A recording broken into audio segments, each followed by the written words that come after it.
Hey guys, और ये vlog panipuri के बारे में नहीं है, ना, ये व्लॉग होगा दही शेव पूरी के बारे में। यस, दही शेव पूरी it's a unique dish guys, और ये जिसका हमने किया है इट्स मल्जी साइबा, जो 1921 से एस्टेब्लिश्ड है, और ये बहुत लाजवाब डिश है guys. Also do enjoy this vlog guys, और do subscribe to our channel. Hello Kapil sir. Hello.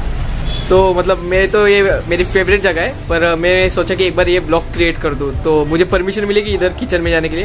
Yes. मतलब इधर का तो पानीपुरी है बेस्ट है, पर अगर हमारे व्यूवर्स को दिखाना पड़ेगा तो आप कौन सी डिश रेफर करोगे? दही शेव पूरी।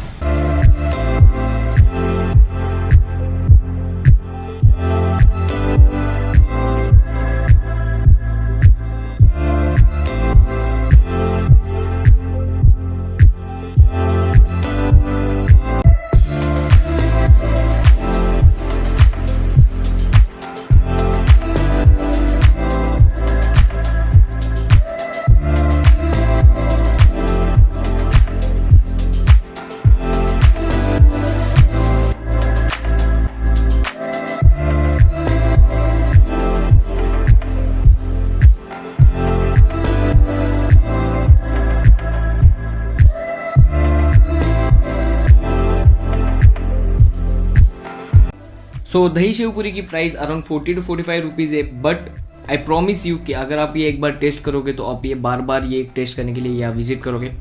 तो अगर आपको इनकी लोकेशन चाहिए तो आपको ये डिस्क्रिप्शन में मिल जाएगा। Also don't forget to subscribe to our channel. Also share करिए अगर ये आपको कुछ नया लगा हो।